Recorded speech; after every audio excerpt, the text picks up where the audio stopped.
Coming up on today's edition of the Locked On Raiders podcast, we continue to react to the Raiders' loss to the Steelers on Sunday Night Football. We'll hear from head coach Josh McDaniels and a whole lot more coming up on Tuesday's edition of the Locked On Raiders podcast, September 26, 2023. Just win. Just win. Just win. Just win. The autumn wind is a raider, pillaging just for fun.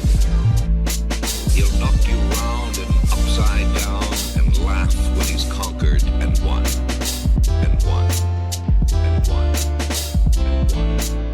And won. And welcome in, Raider Nation, to another edition of the Locked On Raiders podcast. Thank you so much for making this show your first listen of the day. Make sure you subscribe or follow for free on YouTube or wherever you get your podcast to get the latest edition of the show as soon as it becomes available. Of course, as always, I tell you, if you're checking us out on YouTube, thank you. Definitely appreciate you. 3 minutes, 33 minutes, whatever the case may be. We appreciate your time. Of course, we appreciate my man Ari as well. Does a great job having us up on YouTube each and every day. You can hit him up on Twitter at Ari Producers. You can hit me up on Twitter as well at your boy Q254. And we got the Locked On Raider podcast voicemail line at 707-654-4693. And again, talking about the first listen of the day, I really do appreciate it, man. I talked about people coming up to me at Allegiant Stadium and talking about this, that, and the other, talking some Raider football, just getting to meet a lot of Raider Nation at the game on Sunday night. I couldn't tell you how many people said, Q, you're my first listen of the day. Q, I listened to you first thing of the day. Like, so many people continue to tell me, I listened to you first thing of the day, you're my first listen of the day, this and that. Like, that's awesome. It really is. And again, thank you for your dedication to the show. I know that, times ain't great for the Silver and Black as they're sitting there at 1-2, and it seems like it's rinse and repeat. But again, thank you so much for the support of the show. And of course, it's always great to meet and greet with all of Raider Nation when I get an opportunity. So I had a really good chance on Sunday at Allegiant Stadium. So thank you to everyone who came out and had an opportunity to chop it up for a few minutes there at the Coors Light Landing. So coming up on today's show, segment number 3, we'll have calls and texts. Getting back to that, we didn't have any on Monday's show. Had a lot of locker room sound from Max Crosby, Devontae Adams, Nate Hobbs. I got a lot more than that as well, but I want to hear from you, Raider Nation. I want to hear your thoughts, and so we're going to get that in coming up in segment number 3. Of course, the Locked On Raider podcast voicemail line is 707-654-4693. Segment number 2, we'll go back to the fourth down decisions to kick field goals. I mentioned on Monday's show I wasn't a big fan of it. I'm not a huge analytics guy. I'm not that guy that just, lives and dies on everything that's analytical. But there are some numbers and some stats that are out there about what every other team across the league has done in the same situation that the Raiders were in and what the Raiders did on Sunday. So I'll pass that along to you, let you hear what head coach Josh McDaniels had to say about it as I asked him about it Monday at the Intermountain Health Performance Center. So that'll all come up in segment number 2. Here in segment number 1, just kind of news and notes of the day. And really, it's just more sounds from head coach Josh McDaniels as he met with us at the Intermountain Health Performance Center early on Monday morning. And I'll tell you, man, it was a rough day on Raider Nation Radio 920 on Monday. Let me just go ahead and tell you that. As a guy who has to do a radio show for 3 hours in the middle of the afternoon, shout out to everyone who came by the Oyo and hung out with me as well. The Underground Lounge was a really cool place. They redid it, so it looked really, really nice. But, Raider Nation was not having it. And I totally understand it. I've said it from the jump. I understand why the fans of Raider Nation would be very frustrated, right? I'm frustrated as well. I've just learned to roll with it at this point, right? I just kind of understand what's going on. And, I want to be frustrated, but at the same time, I try not to be frustrated. But, man, I get it, right? I mean, it's been so long since this Raiders team has been a consistent winner, and that's all Raider Nation wants. And I say it all the time. I'll say it till I'm blue in the face, right? Coaches change, GMs change, players change. They leave in free agency. Coaches get fired and hired, this, that, and the other. The one thing that stays consistent is Raider Nation, the fan base. And unfortunately for the fan base, keep having to press reset, depending on what's going on. And so that sucks. It's been way too long since this team has been a winner. So definitely understand the frustration. Sometimes I think that it's a little misguided at the people that it's being aimed at, but I get it. So I totally understand the frustration. And believe me, on Monday, it was a frustrating day on Raider Nation Radio 920. But glad to be with you on this Tuesday, talking all things silver and black. So let's get into some head coach Josh McDaniels sound from his press conference on Monday. First of all, he just opened things up talking about the loss to Pittsburgh. And look, I'm a big body language guy, so just watching the body language of head coach Josh McDaniels, I could tell that he was in a bad mood. Not bad mood, that's the wrong way to word it, but he was very disappointed in the performance of his team. I'm sure he was very disappointed in the performance of his coaches as well, including himself. But just all in all, the way that the Raiders lost that game to the Steelers, and of course, the Steeler fan base really being loud and proud in Allegiant Stadium. Here's the opening statement from head coach Josh McDaniels' presser on Monday. All right, so like we talked about after the game, thought the guys fought hard and, competed the entire time. Just, we gotta find a way to play better football earlier in the game, play it throughout, get control of the game. We've gotten the lead in all 3 games, but yet seemingly haven't necessarily played, the game that way for the entirety of the 60 minutes. And thought there was some really good things defensively. Thought we did some things to disrupt them, create some negative situations, which was a point of emphasis. Thought they really hung in there and gave us an opportunity to keep trying to get back into it. And but ultimately, didn't run the ball very well. Turned the ball over against them. That's always a bad formula. So, got a lot of things we got to clean up and fix, and what we'll be working on today. So there you go. I mean, complimentary of the Steelers, and obviously there's a lot that the Raiders need to clean up. And, there's been a lot that they've had to clean up for quite a while. So I'm hoping that they get this thing fixed sooner rather than later. But they got a tough Charger team that they're facing on Sunday. And I'm not too sure how it's going to get better because, one, the offense can't score. And that's what I thought that the strength of the team was going to be was the offense. And I was just saying, hey, just let the defense complement the offense. At this stage of the game, the offense can't do things consistently and the defense can't do anything consistently. So that's a recipe for a disaster. I'm not trying to be doom and gloom, but if they can't score over 20 points, it's going to be a problem. The Chargers aren't a great team. They're sitting there at 1-2 as well, but they can score some points. So it's going to be interesting. I know Mike Williams went down with a torn ACL. It was confirmed on Monday. That sucks. I never root for injury, but I still believe that the Chargers could put up some points. So the Raiders are going to have to clean some things up as they're talking about and have to do it in a hurry unless they get this thing to start snowballing. And that's something that none of us want is see this thing snowball out of control. So the next soundbite I want you to hear from head coach Josh McDaniels is really a Q&A on Jimmy Garoppolo. You'll hear Tashawn Reed from The Athletic ask the first question about Jimmy G being in concussion protocol or being evaluated after the game when it comes to concussion. You'll hear what Coach McDaniels has to say, and then a follow-up from Vic Tafur, also from The Athletic. Last night, Jimmy Garoppolo was being evaluated for concussion. Yeah, he's in the protocol. He's in the protocol. Are there any concerns that in the fourth quarter about his situation? There was nothing ever mentioned, Vic, or talked about relative to that. I'm not even sure what hit or, if it was just accumulation of, I have no idea.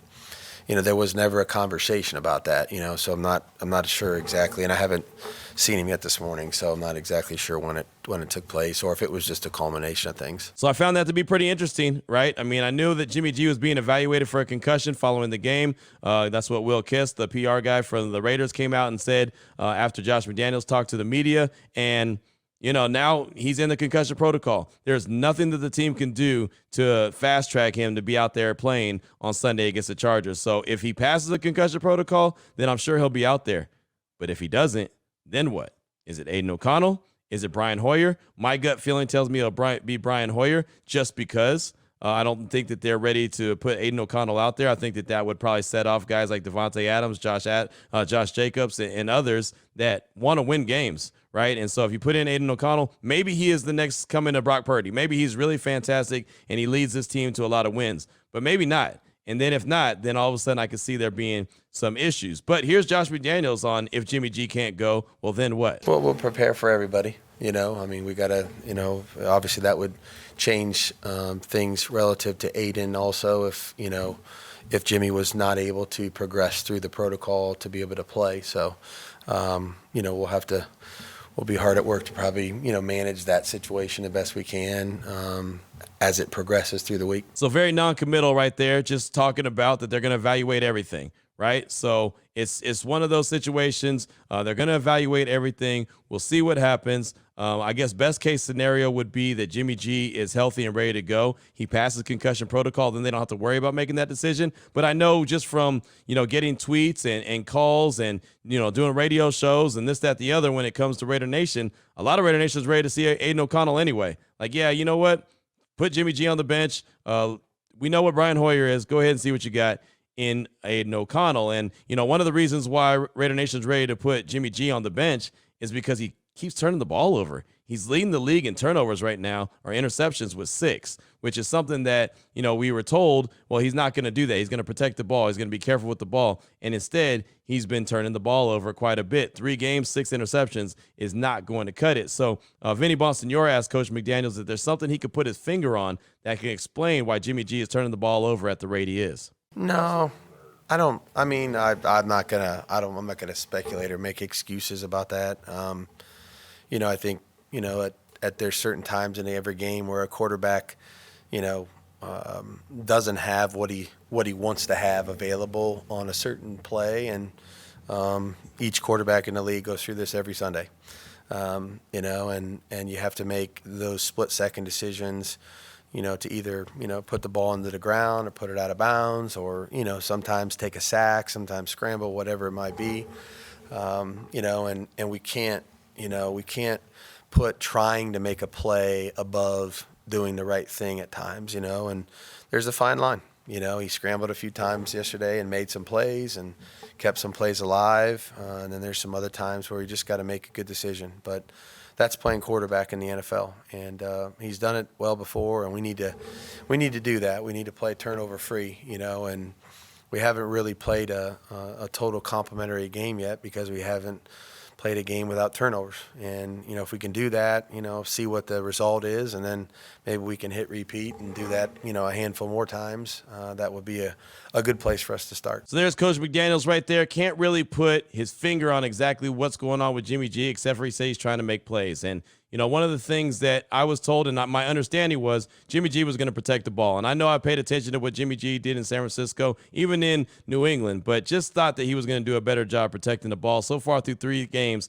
6 interceptions is not going to cut it. So right now, obviously, he's got to worry about just getting out there and being healthy. He's got to pass concussion protocol. But when he does get out there, next time he's on the field, he's got to find a better way to take care of the rock. Also, real quick, before we wrap up segment number 1, want to let you know that the coordinators, defensive coordinator Patrick Graham and offensive coordinator Mick Lombardi, will be meeting with the media earlier this morning, or later on this morning, I should say, 11 o'clock and 11:15 Pacific time. I won't be there. I got a meeting at the radio station, but Patrick Graham at 11 a.m. and then 11:15 should be Mick Lombardi. So hear about the defense, hear about the offense from those guys a little bit later on this morning, depending on what time you're listening to the podcast. I guess it could be later on this morning, and it could be earlier today, right? So it all depends on what time you're consuming this podcast. Coming up in segment number 2, going to talk about the 4th down decision to kick a field goal, not once, but twice. We'll tell you what other teams around the league have done in that same situation, and we'll do that after I tell you about Nutrafol. And men, you don't have to choose between better hair growth and your health. Nutrafol provides a whole body health approach for men that promotes healthier hair, no drugs, no compromise, just better hair. It's the #1 dermatologist recommended hair growth supplement, clinically shown to improve your hair growth, visible thickness, and visible scalp coverage. Nutrafol's hair growth supplements use physician-formulated, natural science-backed ingredients. Their drug-free, patented technology provides consistent, reliable results without compromising your sexual health. All you got to do is go to Nutrafol.com/men to take their hair health wellness quiz. Identify causes of your thinning hair, and Nutrafol will give you a personalized plan for better hair health through whole body wellness. Nutrafol supports healthy hair growth from within by targeting root causes of thinning, such as stress, hormones, environment, nutrition, lifestyle, and metabolism through whole body health. Take the first step to visibly thicker, healthier hair. For a limited time, Nutrafol is offering all listeners of the Locked On Raiders podcast $10 off your first month subscription and free shipping when you go to Nutrafol.com/men and use the promo code LOCKEDONNFL. Find out why over 4,000 healthcare professionals recommend Nutrafol for healthier hair. Go to Nutrafol.com/men. That's Nutrafol.com/men. Use the promo code LOCKEDONNFL. That's Nutrafol.com/men. Promo code LOCKEDONNFL. All right, Raider Nation, here we go. Segment number 2 of today's Locked On Raiders podcast. Talked about it on Monday's show, the decision at the end of the game to go for the field goal, not once but twice when, the Raiders were down 8 points, right? And I felt like that they were doing the best job they had done probably all day, getting down into the red zone, getting down near the goal line. It felt like that they had the momentum to just try to punch that thing in, and instead, Josh McDaniels kicks a field goal. And then the Steelers get called for a penalty. So it bails them out and gives the Raiders another opportunity to go and punch it in the end zone. And instead, they're not able to do so. They waste a little bit more time and kick another field goal. And I didn't think that that was the right decision. I'm not the coach, so not trying to question the coach, but I just personally didn't feel that it was the right decision. And some will think that it is, and that's okay. I'm all right with that. But I did think that it was not the right decision, and I wanted to make sure I asked Coach McDaniels about it, again, in a respectful way. I'm never going to be a disrespectful dude when it comes to asking questions to coaches or players in any kind of media session or locker room session. It's just not my style. It's not what I'm going to do. So I thought it was a bad decision. So you hear me ask the question to Coach McDaniels earlier on Monday. But before I get to that, there's a stat that was thrown out and was out there on Twitter that I wanted to pass along. Since the two-point conversion was adopted in 1994, the Raiders are the only NFL team to attempt a field goal in the last 3 minutes of the fourth quarter when down by exactly 8 points with less than 5 yards to go for a first down or a touchdown. So think about that. The only team since 94, since the two-point conversion was adopted. Again, Coach McDaniels said that they needed multiple possessions. Well, 8 points is really one possession. A touchdown is 6, and you can go for 2. Now, it's not guaranteeing that you're going to get it, but it gives you an opportunity. Literally 8 points is one possession. Again, I felt like, just my thoughts, and you can disagree with me, okay, if you want, that's fine. I'm not, I have no problem with that. That's your opinion. I just think that the Raiders had the best chance. They hadn't been down there in the red zone too much on the game on Sunday and thought it was the best opportunity for them to make it happen. So here's my question to Coach McDaniels about the fourth down decision, and then you'll hear a follow-up from Vic Tafur as well, and then, matter of fact, Adam Hill as well about the fourth down decision. So there was multiple sound bites here, all into one. It's about 2 minutes, but it'll lead off with me asking Coach McDaniels about that fourth down decision. I know you addressed the fourth down field goal decision last night, but is that a decision that you go back and forth with, or is it just one that's just... I think it's fair. It's fair to be critical of it. I'm not saying I would do it different, but I understand both sides. And that's what I was going through in my mind too, is trying to, evaluate both scenarios. Again, you can say I was wrong. I'm not going to sit here and tell you that it was 100%, an easy decision. I did feel like with the timeouts and the 2-minute warning, that we had enough opportunity to stop them and go ahead and get the ball back and put ourselves in position to win the game. So that was my thought process. It had nothing to do with, not believing in, we had a play that would work or whatever. It just, that's what, went for it a number of times yesterday on fourth down as it is. I think we've gone for it in every game on fourth down at some point. So not averse to doing that. I just, that was the decision that I made in that situation. 4th and 5 earlier in the fourth quarter. Yeah. Was that play? No, it didn't affect it. I felt like I felt like we kind of knew what we would probably get, and they did a better job on that one than we did of executing that. But no, it didn't. One didn't have necessarily much to do with the other one. Like I said, I could see both sides of it as you guys did. On a personal level, on that, like the last 14 hours, been everywhere you look, it's dissecting a decision that you made. I mean, is that hard to stay away from? Is that something you can tune out? Yeah, I haven't been online, and my TV hasn't been on a whole lot. I mean, it's not. I'm not avoiding it. I just been working and trying to, go through our stuff. I get it. Like I said, I understand both sides of the equation. And had we stopped them on third down on defense and had the ball with 2 minutes to go, it is what it is. That's football. Sometimes you make a decision and it works out for the best, and sometimes you make one and it does not. So. I like I said, I can see both sides of it. So there's Coach McDaniels kind of explaining himself. And look, you can hear that, he understands both sides of it. He says that he, probably would do the same thing again, or not guaranteed that he would do something different. But it was going through his mind. And that's really what I wanted to know. Was it one of those things where it was like a no-brainer? He was going to kick the field goal and then try to get the ball back with a defensive stop and go for it? Or was it like he went back and forth in his head, like, maybe I should, maybe I shouldn't? And, maybe it's something that he second-guessed himself. Because, look, we're human. We all do that. I second guess myself all the time. I'm sure everyone listening to this show second guesses themselves that time. And the thing about it is, and Brock Dean on Twitter pointed this out as well. He said, I think it's a fine call with 3:45 to go, but after that penalty on the field goal, we should have just gone for it. And that's the thing. If you're going to go for it again, then you might as well have just kept the points on the board, kicked off, and then had more time to try to stop the Steelers and get the ball back. But once you committed to, okay, we're going to take the points off the board, and then we're going to try to punch it in, and you wasted about another minute, that to me is when it was like, okay, there's no doubt you've got to go for it because now you've wasted so much time. And you saw what ultimately happened when the Raiders got the ball back. There was only 12 seconds left and they had no timeouts. So, again, I'm kind of with Brock, even though when the first decision to kick the field goal was popped up, I tweeted out during the game. I was like, all right, he's going to kick a field goal. And I kind of questioned it. And, some people hit me back. Oh, you need the points, Q. Yeah, I get it. Definitely need the points. There's no doubt. But, man, it just sure felt like, they had an opportunity to go for it. They had a lot of things going in their direction, their favor. I felt like they have the pass catchers to get it done. Of course, Jacoby was having himself a day. Devontae had himself a hell of a day, right? And then you've got other weapons as well. I just felt like that they had a better opportunity. There were the chances of them being able to pick up the 5 yards. They didn't even have to get a touchdown at that time. They could have just picked up the first down and then had another opportunity to punch it into the end zone. It was a better chance of them doing that, in my opinion, again, than it was for them to kick a field goal, stop them defensively, get the ball back, drive the field again, right? I mean, it just seemed like too many things had to go in their favor, and I felt like that penalty on Pittsburgh really was the sign of like, hey, that was a bad call. Go ahead and do it again, right? That was a bad decision to kick the field goal. Here's another opportunity. Here's a lifeline, right? I'm not saying that that's what the referees did, but that's kind of what it felt like. Like, here's a lifeline.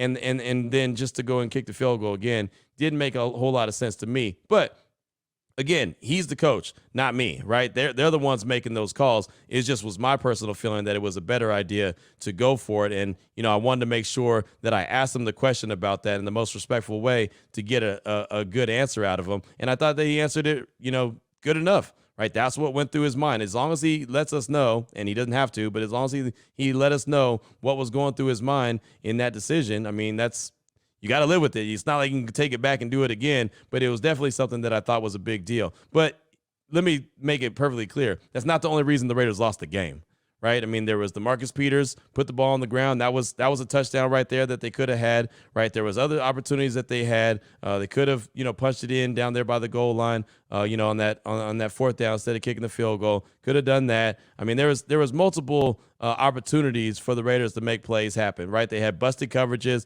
that allowed the Steelers to have big plays down the field, big touchdown plays. Could have got off the field on certain third downs, didn't get off the field. There was a lot that went into the game that allowed the Steelers to win it. It wasn't just one sequence and one decision by Coach McDaniels, but that, to me, stood out in a major way where I just felt like it just kind of not slowed down the momentum, but took the air out of the stadium, took the air out of the offensive guys, and nobody in the locker room would say, yeah, we wanted to go for it on fourth down. Everyone to a T said, that's the coach's decision. We're going to rock with him, whatever he decides. So obviously that's something that, the coaching staff has talked to all the players about, not to question the coaches to the media, and none of them will, right? It doesn't matter if it's Devontae, if it's Josh, if it's Max, Nate Hobbs. I mean, none of those guys. We talked to a bunch of them following the game, and anytime someone asked a question, I almost laughed because I knew that they weren't going to say anything, because that's just kind of how they're built. They're not going to say anything that's questioning the coaches, at least to us. They can do it amongst themselves, but they're not going to do it to us. So thought that, just kind of dedicate this segment to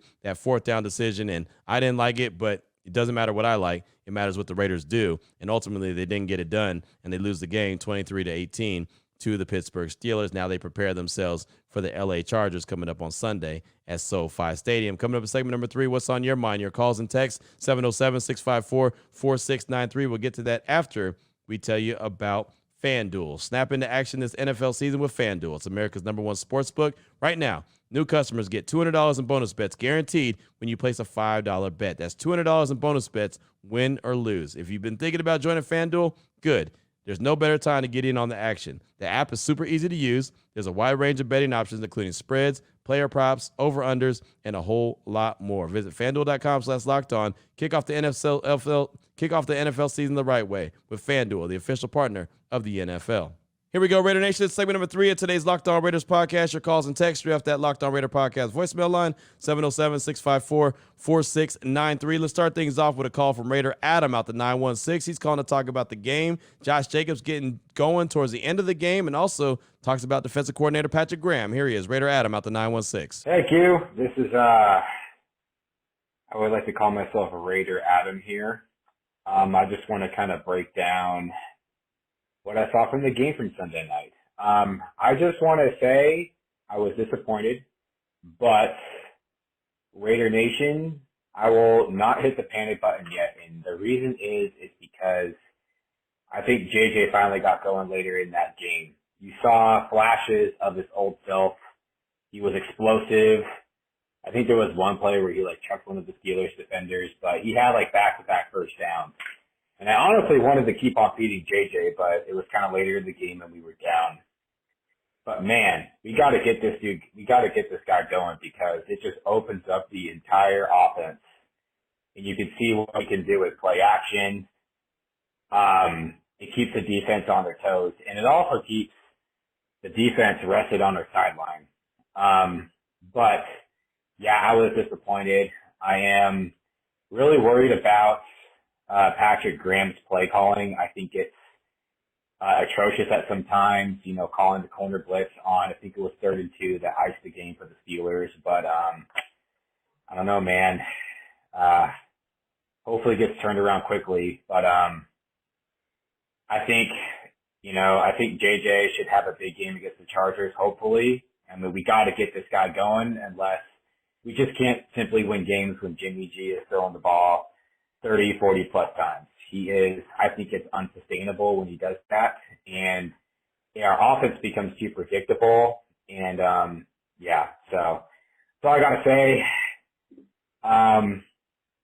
But yeah, hopefully we turn it around this upcoming weekend against the Chargers. But peace out and go Raiders. Thank you so much for the call, my man. I appreciate you, and you're spot on, right? The run game has to become a big factor. I don't know if Jimmy G is going to be playing this week, but he is not the guy that needs to be throwing the ball 44 times. The run game has to get going. That was one of my keys to victory for the Raiders, is get the run game going. It got cooking a little bit towards the end. I don't know how much of that was the Steelers playing softer defense or how much of that was Josh Jacobs finding some holes and able to get going. I really don't know. So we'll learn a lot about it, but it is essential for that run game to get going. As far as Patrick Graham goes, it feels like, and this is just my gut feeling, it feels like he's being scapegoated. And what I mean by that is, they've already moved him from the sideline to the booth, right? It just kind of feels like the next move is to move on from him. And I'm not saying that, it's the right decision. I'm not saying it's the wrong decision. I just feel like he's the first domino to fall in this scenario. When they start moving you around,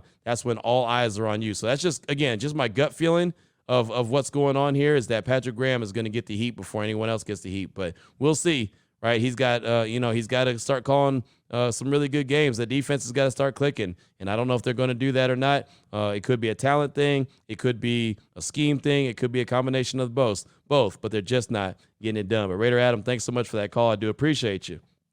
Up next, got a text from the number 1 overall sleeper. He said, Q, you talked a lot about the offense being predictable. How about that 4th and inches touchdown in the first quarter that was widely unexpected? Then, in the fourth quarter with 8 to 9 minutes left, the play calling was excellent and we scored. And you could feel the game start to matter. Why can't they replicate that drive or that touchdown call? They have the pieces. That drive, however, took about 5 minutes off the clock. McDaniels had no sense of urgency, knowing he was down by 16, and he needed 2 scores, 2-point conversions, and a stop to tie the game at best. Everyone's unhappy because they were settling for field goals and still haven't improved since last year. Devontae said it best after the game. It's not a personal thing. I mean, it is a personal thing. That's from the number 1 overall sleeper pick, and that's been the big problem, man, is that the offense has not been consistent, right? They have flashes of really good stuff, really good play. Even going back to Buffalo, the first drive, five plays in the end zone. Really good drive, right? But then all of a sudden they just tail off. It has been inconsistent, and again, I thought the offense would be the strength of the team, and we were hoping, at least I was hoping, the defense would be able to complement them. Right now, they can't even score 20 points. If you can't score 20 points in the league in 2023, you're not going to win very many games, right? I mean, it's just the harsh reality of it, unless you're playing like the Jets every week, right? I mean, look what the Patriots and the Jets did this past week, 15 to 10. There's not going to be too many of those games in the NFL. I'm sorry. It's just not. And this team that you got coming up next, the Chargers, they can score points. They're not winning games. They've only won one game so far, and they tried to give that one to Minnesota, but they still are scoring. They put up 28 points in that victory, right? So the Raiders have got to find a way to put up points in this game. And I don't know who the quarterback's going to be. Is it going to be Jimmy G? Is it going to be Brian Hoyer? Is it going to be Aiden O'Connell? Who knows, right? If Jimmy G passes concussion protocol, I'm sure it'll be Jimmy G. But if he doesn't, that's when it gets a little froggy, and a little hairy as well. So we'll see. But thanks so much for that text. I appreciate you. Speaking of Jimmy G, George in Southgate is hitting us with a quick call. He's calling to give his 2 cents on the quarterback position. Here he is, George in Southgate. Fuck you. This is George from Southgate. You know what? I'm just going to put my 2 cents in. Aiden O'Connell needs to start. This defense is not pushing. The only one that I see out there is literally Crosby, Spurlane, maybe last week Spurlane. This week, Peterson did pretty good, but these receivers are not connecting. They're not using run for a lot. I think O'Connell needs to just start. Jimmy G needs to get out. Thank you so much for the call, my man. And again, like I was saying, I'm not sure. If Jimmy G can't go, then what will the Raiders do? I feel like they'll probably go with Brian Hoyer, but that's just my gut feeling, right? If they go with Aiden O'Connell, then I feel like that they don't go back. They stick with Aiden O'Connell the rest of the way, unless, he stinks it up or he gets injured or something like that. But I feel like if you turn it over to Aiden O'Connell now, then it's Aiden O'Connell's show the rest of the way. That could be a good thing. It might be a bad thing. But another reason why I feel like they go with Brian Hoyer if Jimmy G can't go is what Coach McDaniels had to say at his press conference on Monday when Vinny asked him, if it makes sense to go ahead and check out what the young guy Aiden O'Connell could do if Jimmy G can't go. Well, we'll prepare for everybody. We got to, obviously that would change things relative to Aiden also if Jimmy was not able to progress through the protocol to be able to play. So, we'll be hard at work to probably, manage that situation the best we can as it progresses through the week. So right there, Coach McDaniels is talking about they're not going to treat it like preseason. So that to me was my trigger phrase that says, yeah, okay, they're going to go with Brian Hoyer. I know a lot of Raider fans would like to see Aiden O'Connell in regular season action to see what he can do. He lit up the preseason, looked really good. But again, I caution that was the preseason. So, when a rookie gets into the NFL, they start swimming, right? It's not easy. And I know everyone's going to say, well, look what Brock Purdy did. Yeah, but he had a hell of a team around him. He had a great run game. He had Christian McCaffrey there. He had Deebo Samuel there, Brandon Ayuk there, Kyle Shanahan called the plays, and had the number one defense in the league. So that makes things just a little easier. Now, I'm not saying anything in the NFL is easy, but when you have all that around you, it's a lot easier than if you go into a team that needs you to score 28, 29 points a game, 30 points a game, and the defense hasn't figured things out yet. That's a little bit more difficult. Again, that's why I think that they would go with Brian Hoyer, but that's just my gut feeling. So we'll see how it goes, and we'll see if Jimmy G passes concussion protocol or not. Got time for a couple more. How about this text from Raiders fan in San Diego? Hey, Q, I hope you and your family are doing well. I'd like to address the controversial decision to kick the field goal. I don't think the decision was wrong at the 3-minute and 30-second mark, but if you're going to take the points off the board and burn the clock trying to get the touchdown, then it's all or nothing. You can't burn clock and end up kicking the field goal again. It doesn't make any sense. Anyway, that's my 2 cents. As always, Raider Nation for life, signed Raider fan in San Diego. And, that's a direct echo of what I was saying in segment number 2.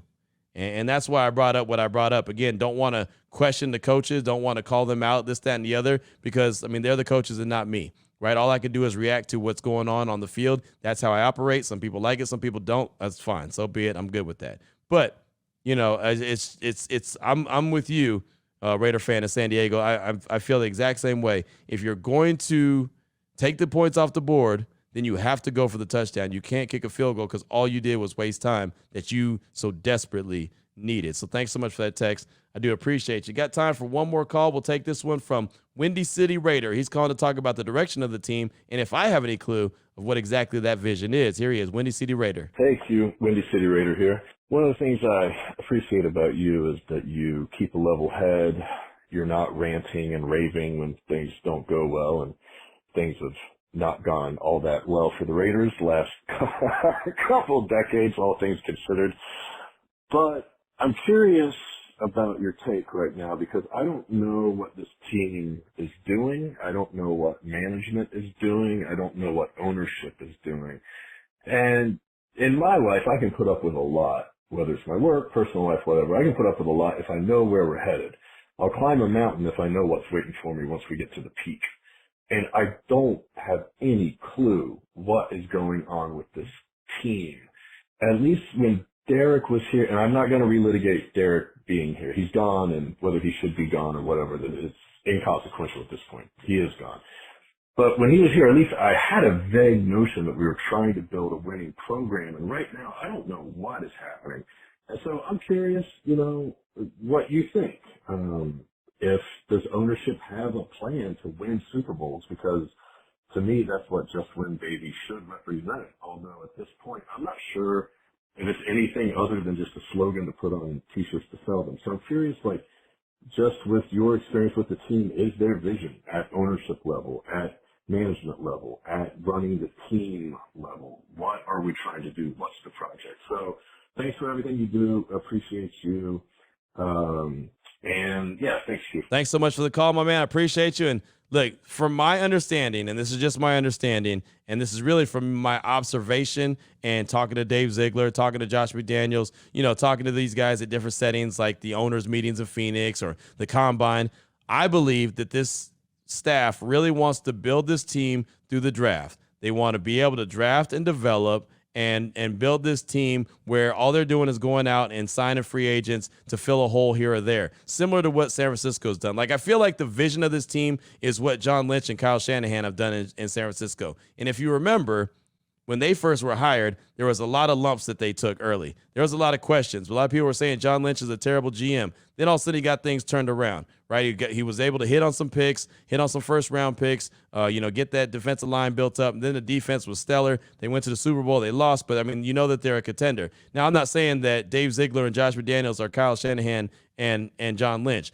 but I feel like that's the vision that these guys have. They want to build to the draft, develop, and then have that opportunity when, if they need a fill a hole like a Javon Hargrave, a big guy at the defensive tackle position, they can go do that. They can spend big money because they're not going to really be building the team through free agency. They also want it to be where the Raiders could be a team that's in the playoffs consistently, not a 2016 run and a 2021 run. And that's not even a run, it's an appearance, right? 2 losses. And that's the last time they've been in the playoffs, right? Those are the only 2 times they've been in the playoffs since they lost the Super Bowl to John Gruden, right? That's not okay. Now, the problem is it's great to have that vision. I have that vision too in my head, but it doesn't mean that I'm out there executing it. I'm not. They have to do that. And I don't know if they're able to do it or not. That's what they're attempting to do.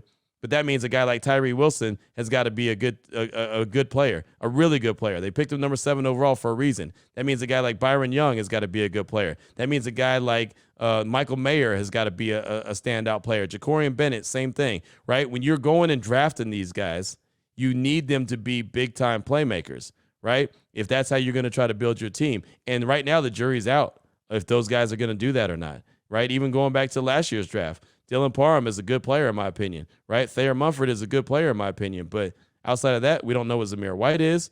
Matthew Butler is on the practice squad. Neil Farrell Jr. got traded to Kansas City, right? There's a lot to be desired when it comes to the Raiders and their draft class, but if they're going to build the team the way that they want to build the team, in my opinion, they've got to hit on the draft. And we don't know if they've hit on the draft yet. And right now, a lot rides on Tyree Wilson, and he's not showing anything just yet, and that stinks, right? It's unfortunate. I think he's going to be a good player, but I can think it all I want. Until we see it, we just don't know. So I know that's a long-winded way of answering your question. Maybe that helped provide some clarity. Maybe it didn't at all, right? I tried, but that's what I believe their vision is. So thank you so much for that call. I do appreciate you. Coming up tomorrow, we'll have a text from Raider Steve in the 305. Got Vader Raider in the 303.